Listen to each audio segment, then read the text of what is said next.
evening, ladies and gentlemen. Welcome to this evening's live stream. As you can see, I'm joined by not one but two special guests, but regulars, familiar faces to you, and we've got lots to talk about. And we're going to hear a story as well, a personal experience from Niel in a while, and that's going to be very instructive and powerful for us. But we've got David Richardson, one of our deputy chairman, with us as well. But before we go into Niel's story, I'll just do another couple of stories while the audience is building up, because it takes a while for people to tune in. So I don't want people tuning in halfway through. So let's just have a look at another couple of things that have been going on. Right, now, it was Gareth Kirk, wasn't it? A couple of weeks ago, he was on the live stream. He was talking about the nurseries closing in the Borders and South Lanarkshire. And then, lo and behold, we saw this. I think this is reported in the Scotsman. Holyrood backs 9 nursery closures in West Lothian. This seems to be, gathering momentum quite quickly. This is really going to bring it home to people, isn't it? 9 nursery closures in West Lothian. I mean, what's happening here in nurseries? I mean, that means P1 classes, P2 classes, they're going to be disappearing. Well, not disappearing, they won't be needed in the way they have been in the past. I mean, it's quite shocking. Yes, we have a leaflet on this, don't we, Richard? The Scottish Family Party. We did. We've run out and we haven't reprinted it, but we did have one. Mike Willis wrote it, Scotland's Demographic Winter. That's the one, Demographic Winter. Yes, yeah. And very powerfully written as well, and quite intriguing. And here it is coming to pass. Michael is a prophet.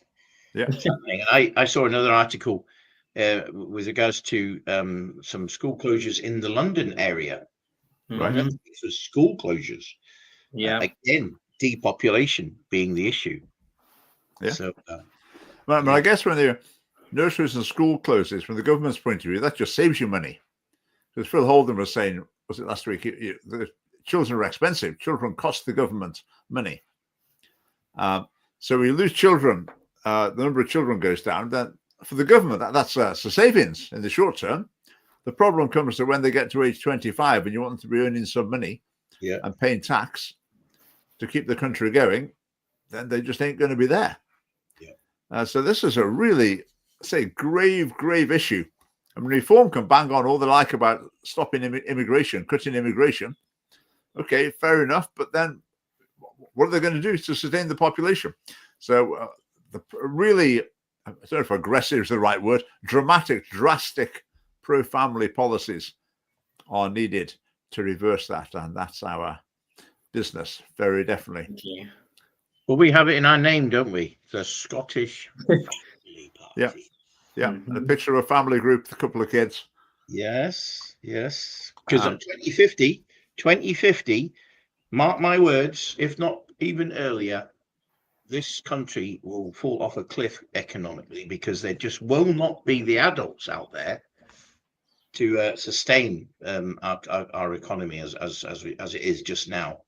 And it's going to be quite not just a Scottish, British thing. This is going to be a worldwide thing. Yeah, a worldwide. Yeah, but I think in terms of if you're worried about climate change, I would tend to say to people, well, we've sort of got a plan in place that the population is going to decline. Mm-hmm. So they assume carbon emissions will decline with them. So probably on current trajectory, you shouldn't be too worried about climate change. It's going to look after itself, because the number of people is just going to go down and down on current projections. But we would take drastic measures to try and do something about it. Although, can I just say a piece of news that just offset this? My wife and I are expecting our 16th grandchild. Oh my days! Wow. So we're trying to save the world single-handed here. So You are going to, looks like, David. We need you, Niel, to get married and have a few bairns. Definitely, it's gonna happen. It has to happen. It has to happen. David, who's expecting? It's my Joanna. My Joanna Oh, already, incredibly. wow. So Yeah. there's this population decline, nurseries closing, despite the efforts of David Richardson. That's how severe the crisis is. That's the So mess we're in. I'm pulling out all the stops and nurseries are still closing, so Yeah. this is why I need help.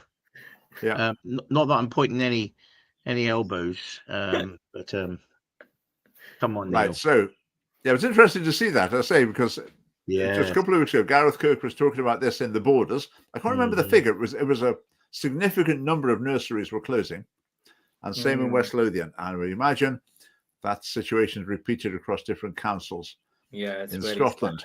Mm. Right. Is there one more issue? Let's leave that for now. Let's hear from Niel now. Quite a few people are tuned in. To this. So Neil's got a story, say personal experience that's very relevant to the so-called assisted dying. I'll try and avoid the S word because the social media platforms hit our reach when we do that. So I'll try to play taboo and not call it what it really is. But the assisted dying issue. So Neil, take it away. Start from the beginning. Tell us about. How can I? So was born with a very rare disease called the Hirschsprung's disease. At that time, there was literally, I don't know if there is still a cure for it now. I don't think there is, but there was no cure for it. So I was in hospital a lot, spending a lot of my time in hospital, dealing with various different sicknesses, illnesses because of the Hirschsprung's disease, but also because of needing operations. Funny enough, we're talking about all this on, it was my birthday on Sunday, and I was speaking to my parents, and I didn't know all the full story until Sunday, when my mom was asking me the question, Neil, did the assisted dying bill go through in Scotland? And I explained to her about the stages and that, yes, it did get voted for. And she was shocked and she was so angry about it, because she was telling me how when I was in hospital, how they had to fight to keep me alive, and how the doctors were supportive, and the surgeon, we had to get a private surgeon to do one of the operations. And apparently the biggest operation I had, I was 6 years old. And at that time, it took did my mom say over 6-7 hours they were waiting to hear about the situation. But I'm just thinking of everything right now, the way life is today, and when people are dealing with certain illnesses and sicknesses and different diseases and stuff, how this assisted dying bill can lead people to think, you know what, the easiest way is to die. Because I remember in hospital, I remember at home, I remember on that theater bed, I remember screaming, shouting, and saying, please kill me. Please let me die. I hate this pain. The pain was so severe. And I couldn't take it as a kid. I couldn't take it as an adult as well, when it happens to me, even recently and stuff. But I just remember that. And that was not the way then. That was definitely not the way, because people were saying that's not what you want, Neil. That's not what you want. You are going to survive. You are going to live. It's going to be okay. And then we look at today, there's already people that we know of that screams out, that they want to die, and the doctors let them die. There's cases already, where we have lost children because of this, where parents fighting for the kids' lives. Imagine if I wasn't able to talk, and if my parents, who are fighting for me in today's reality, today's world, how will the doctors react? Will they keep me, or will I be dead? And that's the sad thing of this bill, because that's what it leads to. And I know we posted a bit of the story on our family party social media. And there was a few comments there that were saying about, oh, but this is not the way the bill is. But people need to understand the consequences of something small. It's the same thing with abortion. Abortion was supposed to be something where 2 doctors sign off. It was under serious circumstances. Look at today, what we have. We have pills by post. We have women dying. We have, babies that are getting killed at homes. There's cases that we're seeing in Scotland where women are taking the pills that are, after the certain weeks that you're supposed to take it. And babies are dying, and there's even cases happening because of that. So this is how it starts with the assisted dying bill. When somebody is sick and you don't want to be in pain, who wants to be in pain? Nobody wants to be in pain, right? Because sometimes it's so severe. I had over 12 operations. I thank God that I'm still here, that I'm able to do what I'm doing.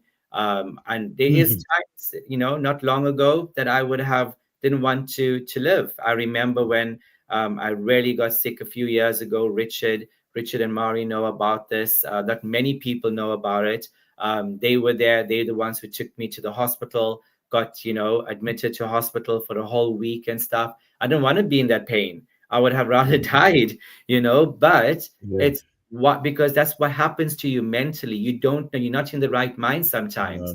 And this is what the assisted dying bill can do to people. It can cause the innocent to die again. It can be, as they say, terminally ill, but the vulnerable people that just don't know, what's the next stages. They're scared or they're in fear, and they just want, and you got the government, you got, Westminster, Holyrood, all of them pushing these things, but it is killing people. It's taking innocent lives again. And when I was in pain, when I was suffering in hospital and all these different things were happening to me, I definitely can now say that I wasn't in my right mind, because you're full of pain. You're literally full of pain.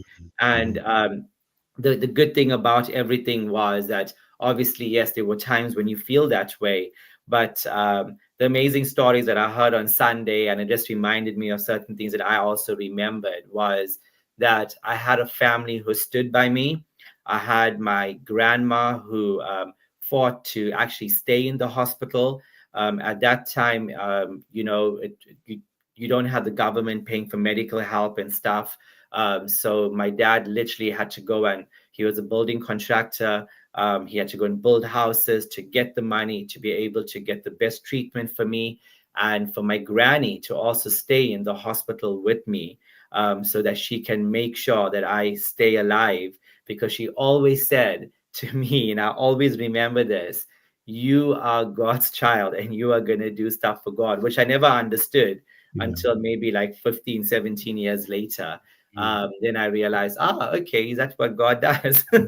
And, all these things. But the good thing is, yes, I'm still here. How many people, because of this bill, when it goes through, and which we're hoping it doesn't go through, but looking at the way the governments are today, it's all a debt culture. How many lives are going to be lost? The innocent, the vulnerable. We're going to lose more. We're already losing so many because of abortion and, different things that are happening in society. What's going to happen now with the sister dying? We're going to say goodbye to our loved ones. And, people will take advantage of it, because we know people can. So if they got a sick aunt at in the care home, and they know the aunt's going to die, they got a lot of money, they can kill the aunts just to get the money from them, or they love their family members. And that's what this bill will come to. And we know that because we've seen it with other bills. It's a slippery slope. And the people of Scotland really need to wake up. As we always post and we say that there is no party, there is no one that will stand for life in the Scottish Parliament when it comes to the parties who will oppose it. It's only us. So who are you voting for? What are you voting for? And it's so important that we take this seriously, because it is a matter of death and life. Yes. And if I was living in today's world, I don't think I'll be here. Yeah. I was just thinking as you were saying that, I think even having the debate is really harmful. Because even having the debate so publicly will mean people in that sort of situation will feel resentful that they can't kill themselves. The doctor won't give them poison. So it's already planting the idea in people's minds. Definitely. And I would imagine even having the debate will result in more people committing suicide. Yeah. Could they feel, it's just those MSPs didn't pass the bill? Yeah. Obviously, they agreed with it in principle. So, why? Because it will be made like it's legal, Yeah. Yep. David, any thoughts? Response? Yes, it's so sobering, isn't it? And the fact that Niel is not just parroting something that he's heard secondhand, but this is his own experience. It's very powerful indeed, and the pressure. People need to remember. It's just so wonderful what you're saying. So powerful, because pain does stop you from thinking straight, doesn't it? And Definitely. feeling straight. Yeah. And this is why it's such a blessing you had your family around you, to be able to advocate for you and to be able to curb you, and try to bring sense into the, because I had a stomach issue good year or so ago, and it lasted for just over 24 hours, and it was painful, and it was constant for 24 hours. But by the time I got some medication and it started to relieve itself, I was demented. And I am absolutely, no doubt in my mind, is nothing like what you were experiencing for a much more prolonged period of time. So that tiny little drop of an experience, you're writhing. You cannot. It's a hard thing. And also part of the story is as well, I don't know how old I was, I can't remember that, but there was a time in hospital when I actually was gone. The doctors, everybody came to say he's gone. We can't do, there's not much we can do.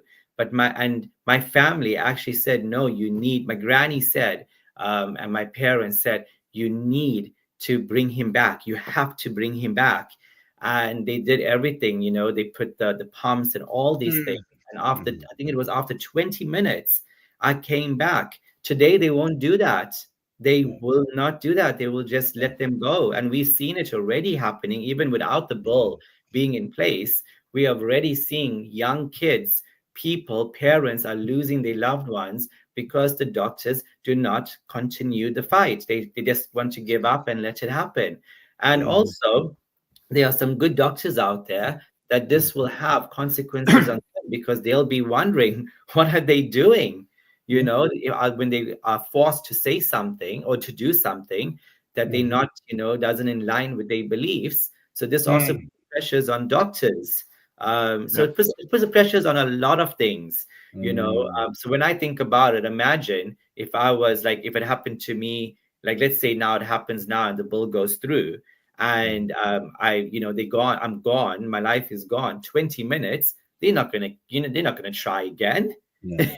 So it is a miracle, but it is a miracle I'm here. But not many people will get to tell their story if this, when these bills go through in Parliament. I'm just thinking about, again, I've never thought this before. When generally people assume, don't they, with torture, that if you torture someone, you can get them, in most cases, you can get them to say whatever you like. Yeah. That's generally the assumption, isn't it? That it's a pretty exceptional person who can't be tortured into doing something.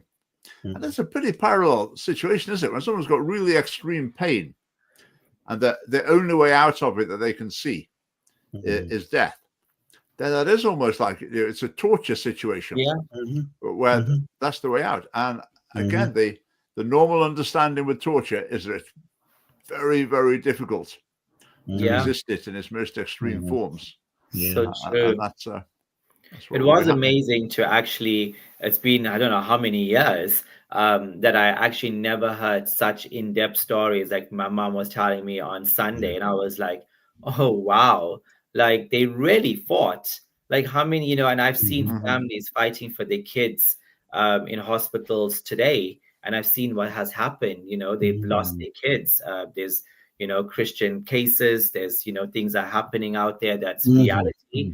And I'm just thinking, wow, imagine if that was all happening in today's world, what will be, what is going on? And this is why we need to stand. We need to stand and contend for life, contend for the truth, and not give up. And we keep on doing it. Right, I've got a few more points on this topic. Let's just find those and look at those. First of all, Right. I talked about the party manifestos, the party positions. Greens and Lib Dems pro-assisted dying. Labour and SNP indicated in their manifestos that they would make time for the discussions. Conservatives made it clear that they wouldn't repeal it if it passed. They sort of don't care. And Reform similarly just sort of don't care. Family Party will always oppose it and will try and repeal it if it passes. Yeah. Rather, these are interesting things from this professor. And she's talking about some of the things that are put forward in the argument about assisted dying that are not true. So, false fact: many people approach the end of life, starve themselves to death. Now, I've heard that said a few times, and she's saying this, obviously, medic professor. Actually, eating and drinking less is a natural part of dying. The body just doesn't need as much nutrition when someone is dying as it did. Voluntarily stopping eating and drinking is very unusual. So, in other words, a lot of relatives will have seen people stopping eating and drinking in their final days, and they interpret it as the person's trying to starve themselves to death. But she's saying often that's not actually the case. Helpful to know. Right, false facts. Suicide is twice as common in people with a severe physical illness. They're saying actually this is true, but the suicide risk is related to diagnosis and falls dramatically within 3 to 6 months. So it's not that people can't live with severe illness. It's more that the diagnosis is a real shock to them and they need help and support to come to terms with the diagnosis. That's a really important thing to know, I think. So thank you, Professor Sleeman. Right, this is another one. Liam MacArthur in the Scottish Parliament, he's been talking about this a few times. I've heard him mention it. Fecal vomiting, which is obviously, people mention it because it's something that if anyone tried to imagine it, I mean, just the most hideous thing you could possibly imagine. Well, one of the most horrible things you can imagine happening to someone. But this article is saying it's extremely rare, but the term is used much too liberally.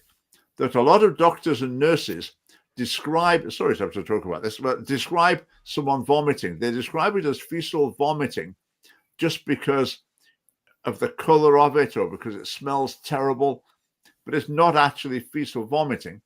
So more people hear about that and assume that that's what it is because that's what the medics there call it, but it isn't actually. It's actually a very rare thing. So again, that's a useful thing to know because Liam MacArthur, that's been one of his opening lines.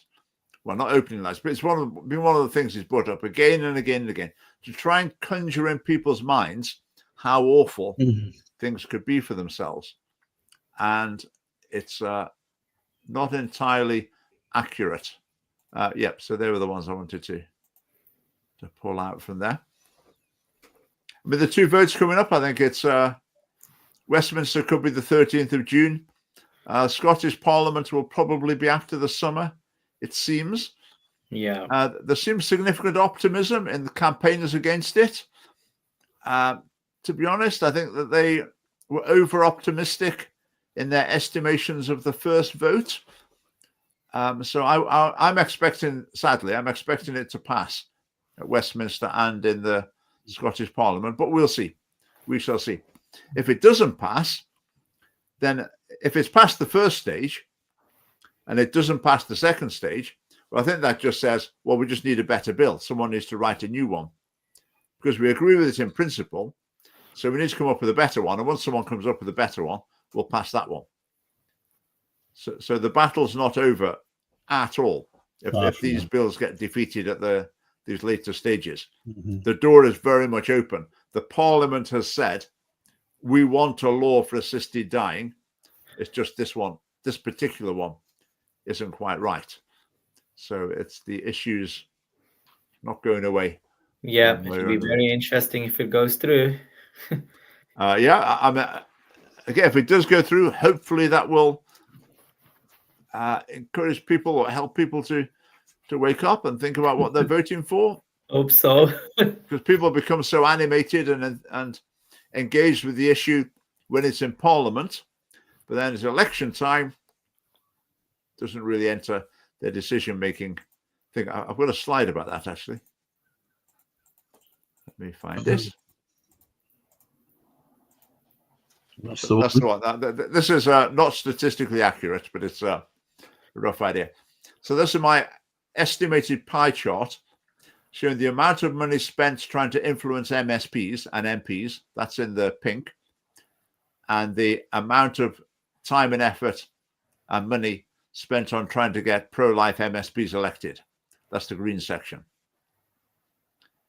And I think those proportions are pretty accurate, I would say. I would say so. Yeah, it's true. We see there are millions and millions of pounds, literally millions of pounds, is spent on trying to change the minds of politicians, and relatively tiny sums are spent trying to get the right politicians elected on life issues. So, as I put in the meme, it's time for a rethink. And if this, whether it passes or not, I think that the writing's on the wall that it's going to come back to the Parliament and is likely to pass on the next attempt.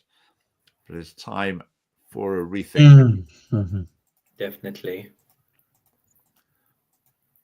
Okay, let's move on to some other issues we've got now. Right, David's been scanned. This is the Telegraph these are from, isn't it? It is, yes, it was a Telegraph, yeah. So this is a big Scottish report, We need 60% support to get a referendum. First Minister will put independence fight at heart of SNP election strategy next year. What was your take on this, David? Well, I'm beg a belief that we have John Swinney here once again focusing on something when there's so much else going on needs to be sorted, So I there's a quote right at the end of the article. It's quite a blunt quote from one of the Scottish Conservative deputy leader. I have to agree with it. John Swinney has some brass neck claiming his party is focused on the priorities of the people of Scotland. It's just his own priorities. It's his own little kingdom building that he's doing, and it's his own empire. That I can't believe. In a sense, that kind of headline is just going to make eyes roll. And the fact he's focusing on that.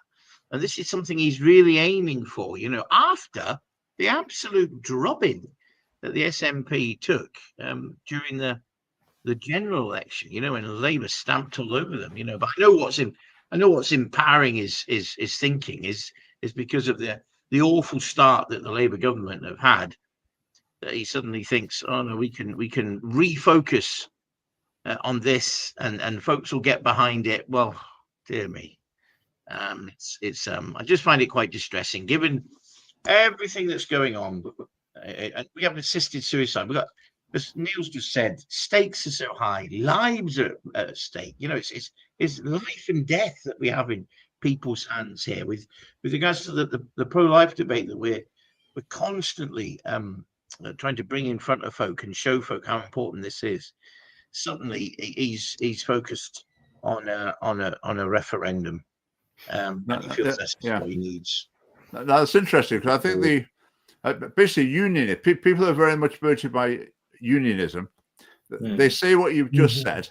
So the Conservatives say the SNP are focusing on independence, but they should be focusing on other things because they're more important. But the Conservatives are not sincere when they say that. What they really mean is focusing on independence. We don't want independence. We want the union. But instead of saying that, we'll say you should be focusing on the other things. Because the family party, we really do mean that. We really do mean it when we say there are more important things that we need to be getting to grips with. That really absolutely critical issues for the future of the nation, and critical moral issues as well. Yeah. So that's why we genuinely mean it when say there's other things to focus on. And Ju- all just that to- money It's that's just- going, it's all that money that they're going to spend on this now.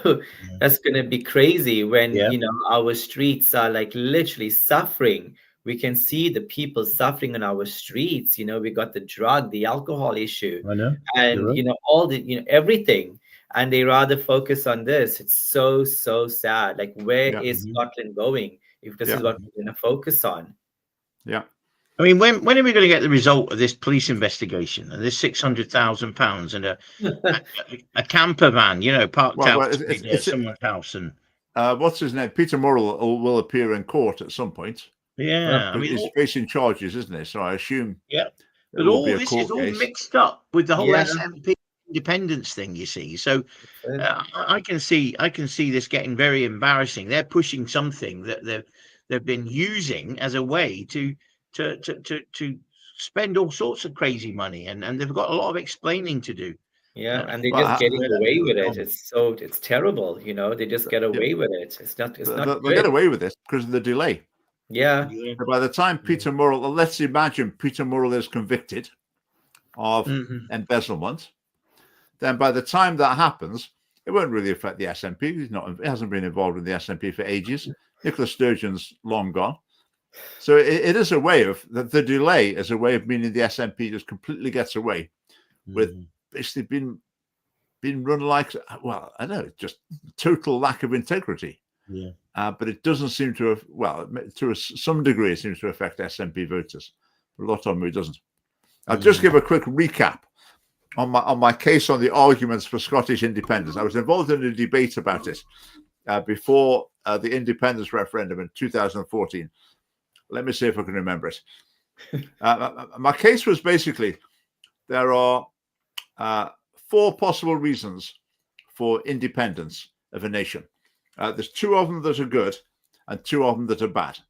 And Scottish nationalists use all 4 of them.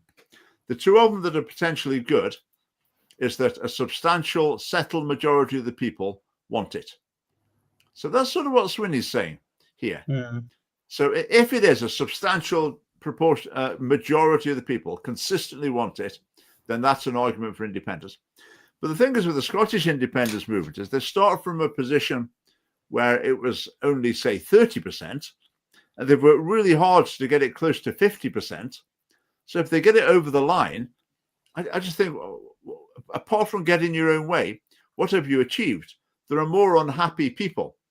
Like if you start with independent supporters on 30%, unionists on 70%, this is very roughly speaking. 70% of people are happy, 30% are unhappy. If you get support for independence up to 49, then 51% are happy, 49 are unhappy. So what have you done to the sum total of happiness in Scotland? You've reduced it, but you've got your own way. So I think campaigning for independence like that, I don't see it has any moral course, but potentially that can be a good reason. The other thing that can be a good reason is if the people in the area that wants to secede are mistreated in some way, they get a raw deal. And that's what Scottish nationalists often try to claim, that they get a raw deal from Westminster, but it's just not true.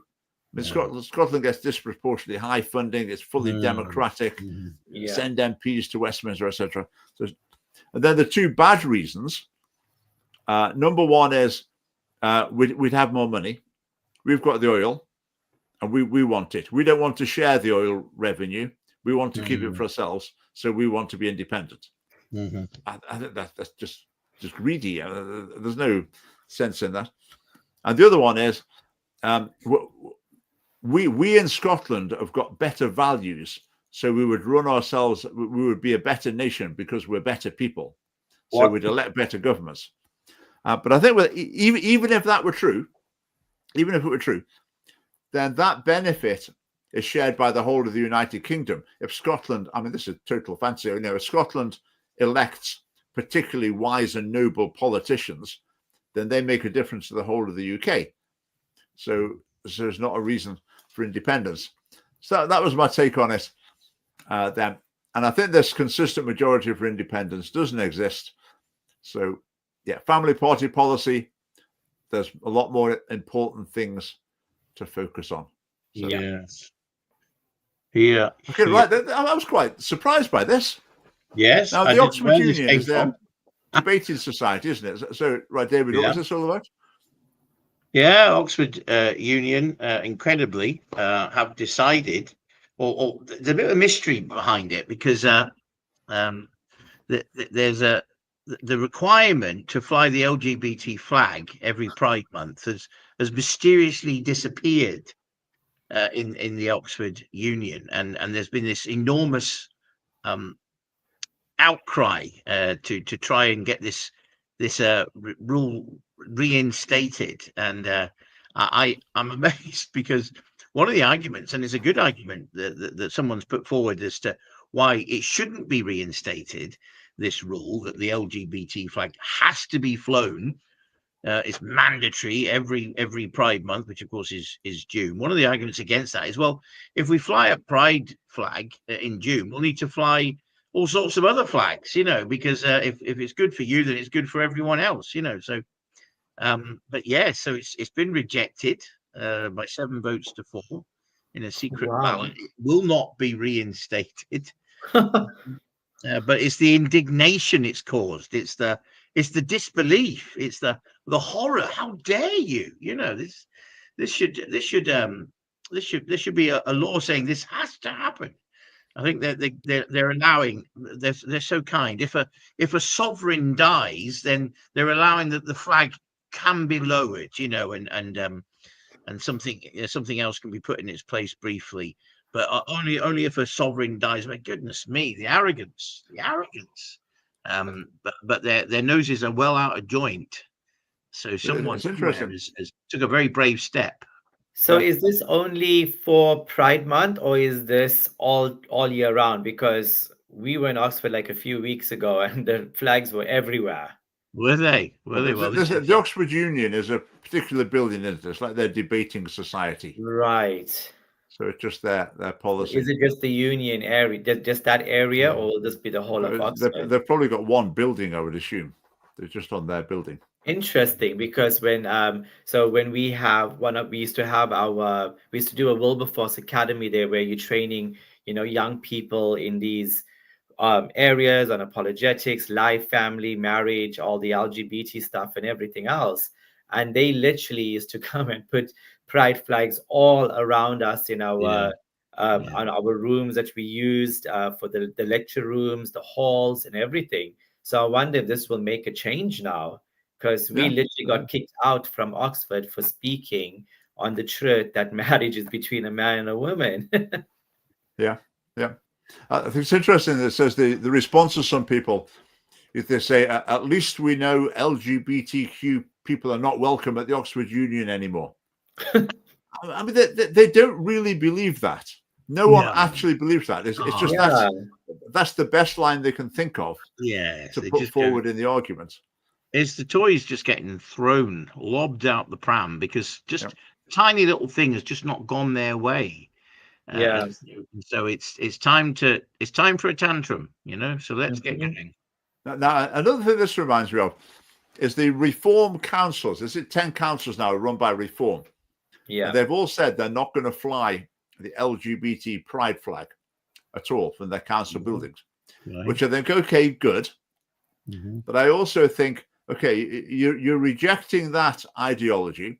But what are you putting in place? Because I think they're rejecting it more because, it's sort of too in your face. They don't. Yeah, I'm not sure why they oppose it. They're not opposing it because they think for a healthy society, we want to encourage like heterosexual marriage and natural family life. I mean, that's the reason why I see a pride flag. I think that's why they want it. I think it's promoting something that's not positive, and it's drawing attention away from what should be the central ideal of society. Whereas Reform is just, we get a bit grumpy about that sort of thing. But it's this newfangled nonsense. So they're taking them down, good. But what have they got to put in the place of this ideology, of this philosophy? Well, I think maybe not very much. We should send them. I think you should send them some of our flags. Promote the family party. Yeah. Do Do you remember, Richard, when we were in Perth together, along with a few other party folk, and we were outside the Pride Festival in Perth, and we couldn't help but notice all the Pride stickers all over the policeman's lapel, who was meant to be impartial, and we really pointed that out to him, and we did say to him, if we had Scottish Family Party stickers, would you let us stick them all over? Yeah. And he did actually say yes, but we didn't have any. I so wish I had some in my pocket. Oh, we had some stickers on us. Put one on his forehead, and that would have been the end of his career, certainly. Did they say yes to us in Edinburgh? I don't think they said yes to us in Edinburgh. Did they? I didn't ask. Yeah, they were quite forceful. But your June's coming up. It's interesting. We've been to Pride events. We went to Edinburgh, we went to Perth. I would say what we do is very low key. We stand with a placard, we talk to people. Yeah, that's basically what we're doing. The placards are not like, hard hitting or condemnatory or whatever. That they're just stating some truths and inviting discussion. With the one in Edinburgh, had a sign saying children do best with them. So children need their mum and their dad, ideally. And in both of them, the responses were pretty fierce, and it's good video footage. There's a bit of drama, there's a bit of theatre. It's engaging. But on the other hand, some people don't like us doing that. They think it's provocative. So the Pride season is coming up. We'll see what we're going to do. We will. It will be interesting. We'll see. Isn't it in Edinburgh and is it Glasgow or Perth somewhere else as well that political parties now are not allowed to join them or something? There's something about that. Was it Glasgow? Yeah, that's certainly been a story. I think it was in. I think Edinburgh as well. Edinburgh's one came out yesterday or day before yesterday. We're gutted. Yeah. But let's see if John Swinney will be in the front line again this year. Yes. Remember last year he was interviewed. He was doing all the standards LGBT chat. And the interviewer said to him, does Kate Forbes agree with you about all this? And John Swinney just said, yes. Yes, she does. Because she does. Because she said it. I stand with my First Minister. Whatever he says goes. Yeah, she does. Yeah, she says it, but I don't believe she thinks it. Anyway, moving on. Right, Scottish civil servants cry human rights when told to go into work. So, David, what's your take here? Well, there's another one that you just can't believe what you're reading. I was just best reading that first paragraph. Civil servants have complained that their human rights are being breached after being ordered to be in the office only 2 days a week. It has been reported. So they've obviously been working from home. And it seems to be fairly well much across the board. The productivity is nowhere near as good at home as it is in the office. So they've been asked to go in 2 days a week, as opposed to 1 day, and they are up in arms. They are crying foul. They're saying our human rights are being affected. Does it mention which right it is by any chance? Yeah, good question. I didn't actually read the right that the specific right that they were refering to. Is it the right to be able to work in their pajamas, so that they is it the right to family life? Well, I don't know. Be able to be at home with your family. Yeah. Well, I think there's two things in this story. One is just the entitled attitude. Who do you think you are? Tell me to come to work just because you pay me £50,000 a year. You think that gives you the right to say I have to turn up at the office? So there's that attitude. Then the other thing is the problem with human rights is they're so vague and open to misapplication that virtually any situation you can find some clever lawyer who will try and bring human rights into it and make some nonsense case out of it. That's good. So probably the government here is facing the situation, right? What do we do here? Do we take this to court, which will potentially cost a fortune and take forever, or do we just give in to them? Mm-hmm. So that the threat of legal action itself is a huge problem for them, and that's the problem with human rights legislation. But whenever someone criticizes human rights legislation, as I'm doing now, people normally think, oh, that means he wants to see prisoners tortured or this sort of thing. But it's not true at all. You should have a law that says you're not allowed to torture prisoners, or have a law that says you're not allowed to split up families unless one of them goes to prison or whatever. Don't just say you've got a right to family life. I mean, what does that mean? It's so open to. So you try and deport a criminal, and you say, no, I've got a right to family life. My second cousin, twice removed, lives in Scotland, so you can't deport me because you're infringing my right to family life. Or even Niel could take the government to court to say, I've got a right to family life. I want a wife. I mean, I do it? Should we do it? But the Scottish government says, you've got a right to a bicycle.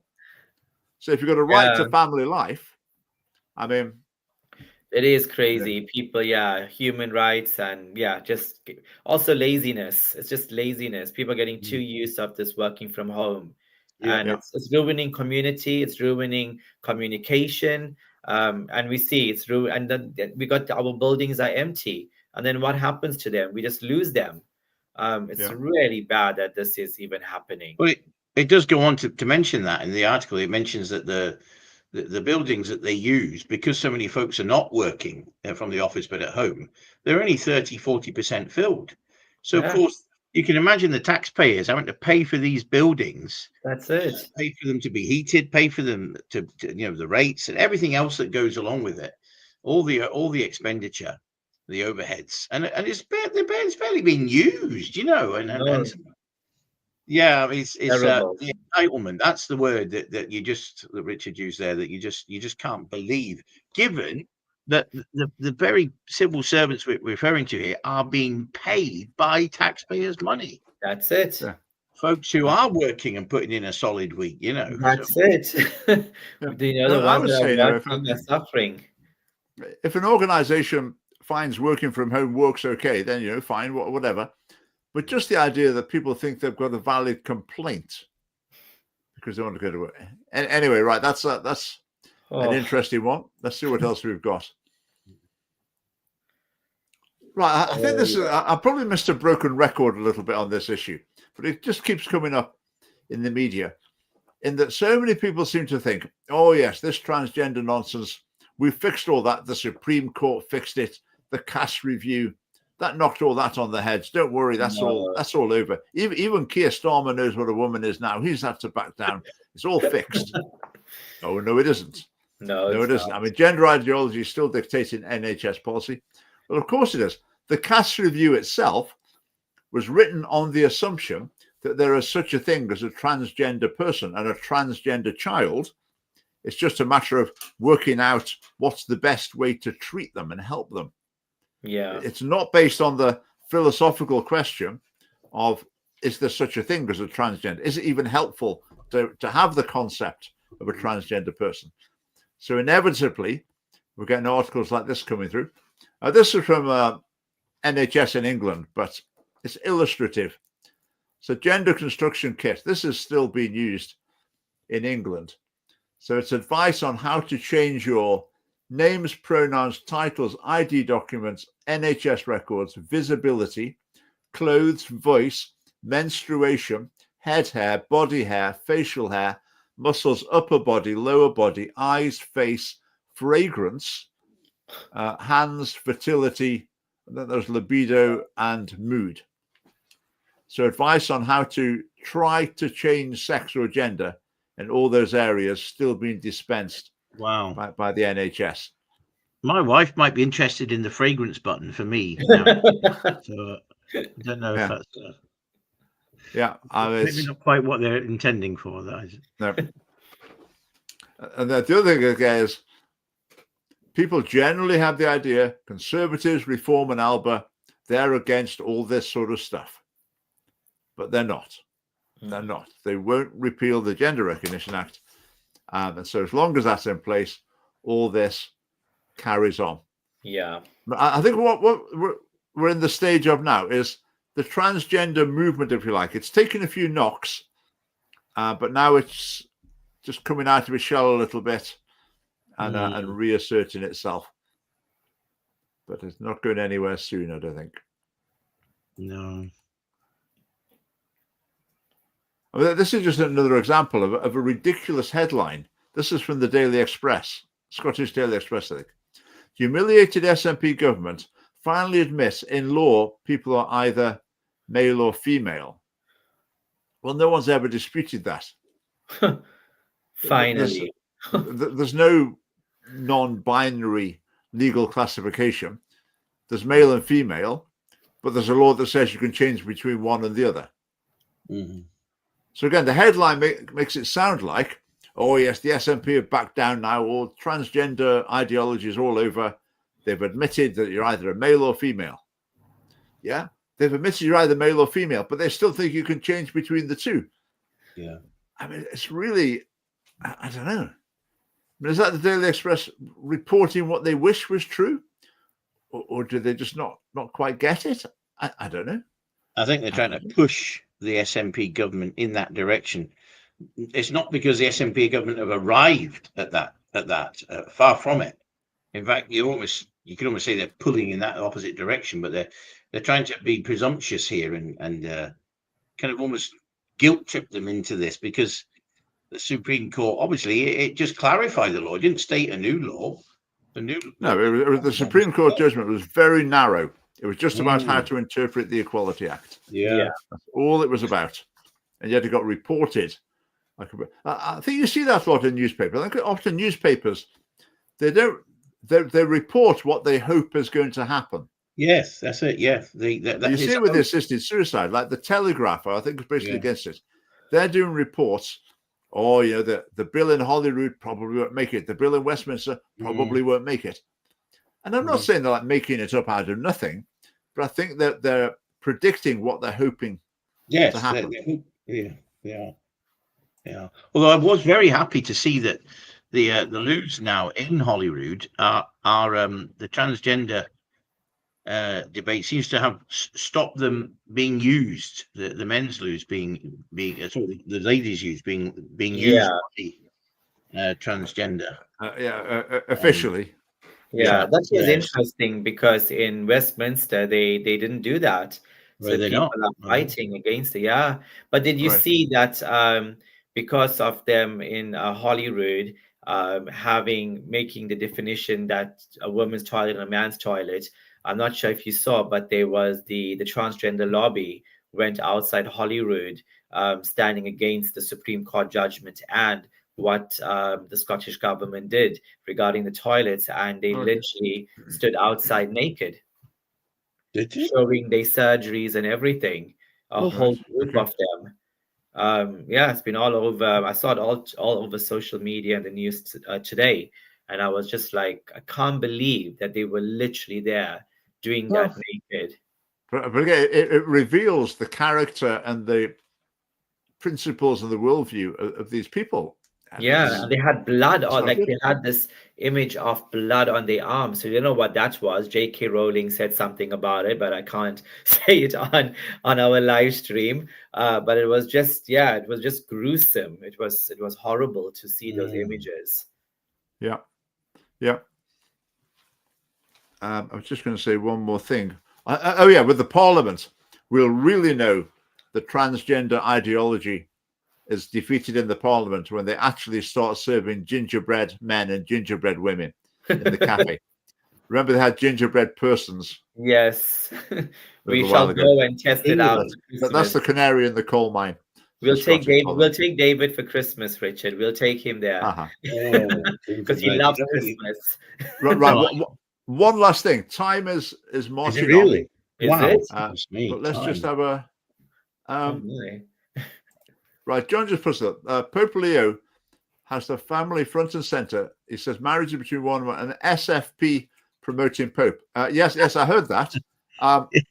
He seemed to have forgotten his rosette when he was saying that, but absolutely. I mean, basically any Christian leader speaking publicly, I mean, a large part of what they talk about ought to be these fundamental principles. Shouldn't it? That should just be a normal part of what we hear from them, and we've been hearing that from the Pope. I saw that, so that's good. Right, this one last story. This was interesting. So there's currently the by-election campaign in Hamilton, Larkhall, and Stonehouse. I was over with Andy Brady just before this live stream, delivering some leaflets. That was good. Some positive responses there, but reformer campaigning as well. And this is a headline from the Daily Record. Far-right hate group founded by Nazi sympathizer hijack Holyrood by-election with racist banners in support of reform. Patriotic Alternative have been criticised over racist banners in Stonehouse last week. Right, I thought, hang on, it's reform's turn. Remember when we were there in the by-election in Rutherglen? A bloke came along and helped us. So it turned out what was genuinely a Nazi. So we asked him if he wouldn't mind leaving us to it. And at other of our events, we've had people of this ilk come along and try and bring their banners and just merge in with us. They've come to our conference, etc. So on some occasions, we've had to be quite firm and say, no, we really don't want to be associated with this. But it's interesting. It's been happening with reform. Wow. Mark Collett, the leader of Patriotic Alternative, he's a very unsavory character. This is one of the banners they had. They don't hate racism. They just hate white people. Now, I think what we've got here is that I think basically a lot of the social justice, racial justice, Black Lives Matter type movement, it does end up basically being anti-white. But I don't think it's anti-white, which is racist. But the motivation for it isn't racism. The motivation is that they're against whoever they think's powerful. Whoever they think's a minority and is weak, they're on their side. Whoever they think's in a privileged position, then that's the people they're against. So that's the reason why the Black Lives Matter. Mainly, there may be some pure racism, but it's mainly they go at white people because white people are the privileged ones or the powerful ones or whatever. But then you've got patriotic alternative type who I think are racist, and they want to make the issue about race, and they want to identify us as we the white people are standing up for their rights. So they're like the mirror image of it. But the thing is, the critical race theory, like Humza Yousaf, white speech type thing, that provokes this sort of reaction from people. So it's sort of inevitable that this is going to go through. So the Daily Record said that this banner was racist. Not sure I quite see that, how it's racist. They don't hate racism, they just hate white people. They're trying to provoke racial tension with that, aren't they? So, hey, you white people, they hate us. Well, I think there are some genuine issues about people of different races being treated differently. So there are some genuine issues, but I think this sort of banner is designed to heighten tension and stir up hostility rather than solve any problems. Is there one more? No, that's it. Yeah, any thoughts about that? I'm quite relieved, actually, that they're tagging on with reform rather than us now. So best of luck with the reform, trying to shake them off. Even the way it's written. Yeah, and even the way it's written is quite creepy, isn't it? I know. It's quite It's weird. not exactly a friendly font, is it? You know, it's almost as if it's going to stab you. Is there red on there as well? The what? Sorry? Is there red on the banner? I think that's just maybe the rope that's tying it up. Okay. It just makes me think Scooby-Doo.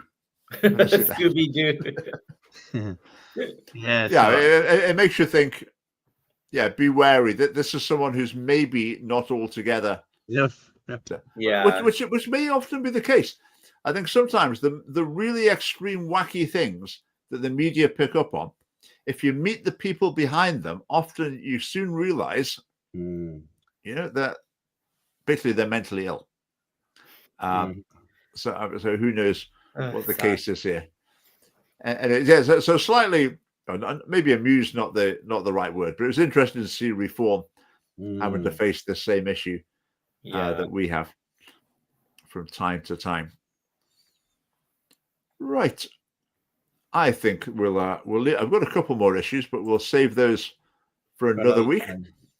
Right. Thank you for joining us, everyone, and watching along. There are quite a few of you watching tonight, and thanks to those of you watching later as well. Thank you, David, and your seraphic light above you there. You appear saintly. Yes. And Neil, thanks for coming on and sharing your story. It was very powerful. It was really good to hear. Yeah, thank you. Very powerful.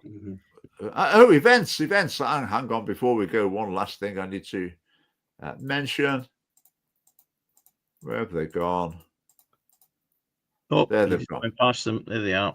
Right, meetings tomorrow night. We've got a meeting in Glasgow. It's in the Wetherspoons on George Square. Can't remember what it's called. At 7 o'clock, I think. Glasgow tomorrow night. Thursday night, we're going up to Perth. Again, it's in the Wetherspoons. All the meetings are Wetherspoons because Wetherspoons never cancel us. So, Perth on Thursday night. Stonehouse on Saturday. That's part of Andy Brady's by-election campaign. And I'm going to be there from 11. In any case, Stonehouse is not a big place. Look at our social media for details. We're pretty on the high street in Stonehouse. The next week, Livingston, I think that might be the Wednesday, etc. So it'd be great to see you at any of these meetings. Notice the meeting in Irvine, we've postponed that to the 11th of June. So it'd be great to see you at any of those meetings. And just to say that if you haven't signed up to our newsletter, do sign up because we got a fresh newsletter coming out tomorrow with all the information on there as well. Yeah, go to the website. In fact, while you're at it, join the family party as well. That would be great. Become a member. £100 a month. Thank you. There are lower rates available for membership. Right, thanks everyone, and see you next week. Thanks, David. Thanks, Neil. Thank you. Bye. Good night.